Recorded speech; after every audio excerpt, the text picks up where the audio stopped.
ক'ব বিচাৰিছোঁ যে আমাৰ যিখিনি শস্য খেতি পথাৰৰ যিখিনি শস্য নষ্ট হ'ল সেই নষ্ট হোৱা ফচলখিনি যাতে আমাৰ খেতিয়ক ৰাইজে উচিত মূল্যটো পাব লাগে, ক্ষতিপূৰণটো পাব লাগে।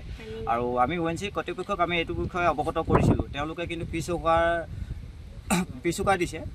কাৰণ এটাই কথা কি, তেওঁলোকৰ যিখিনি আমি যাৱতীয় যিখিনি কাগজ পত্ৰ তেওঁলোকক আমি প্ৰদান কৰিছিলোঁ, তেওঁলোকে এটাই আমাক প্ৰতিশ্ৰুতি দিছিলে যে আপোনালোকে খেতি কৰক, যদি খেতিটো যদি নহয় তেনেহ'লে আমি আপোনালোকৰ যি কম্পেনচেশ্যন হয় সেই কম্পেনচেশ্যন আমি দিম।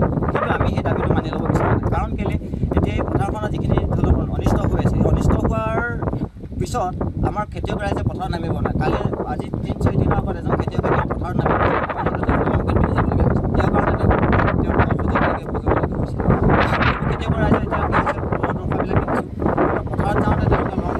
আমাৰ ইয়াতে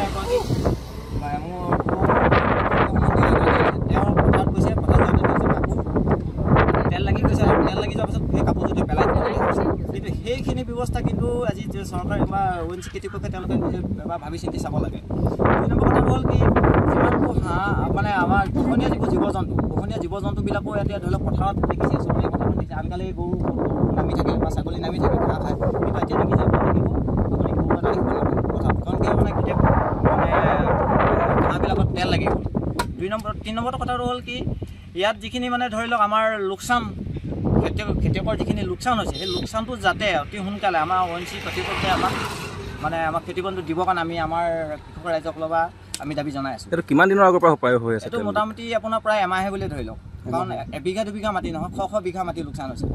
প্ৰায় 2-3 কিলোমিটাৰ ডিষ্টেঞ্চ 2খন পথাৰ অলৰেডি অনিষ্ট হৈ এই এমাহৰ পৰা যেতিয়া হৈ আছে আপোনালোকে ONGC বা যে প্ৰশাসনৰ লগত জনোৱা নাছিলে নেকি? যোগাযোগ কৰা নাছিলে? আমি প্ৰশাসনৰ লগত যোগাযোগটো আমি কৰিছোঁ, কিন্তু কথা হ'ল কি, তেওঁলোকে যিখিনি আমাক এচুৰেঞ্চ দিছিলে সেই এচুৰেঞ্চটো দিয়াৰ পাছত ভাবিলোঁ যে তেওঁলোকে যদি কমপ্লিট আমাকখিনি এচুৰেঞ্চ দিয়ে, ফাইনেল এচুৰেঞ্চ এটা দিয়ে, কিন্তু ফাইনেল এচুৰেঞ্চটো দিয়াৰ পাছত ভাবিলোঁ আমি প্ৰশাসনিক লেভেলত আমি নজনাওঁ।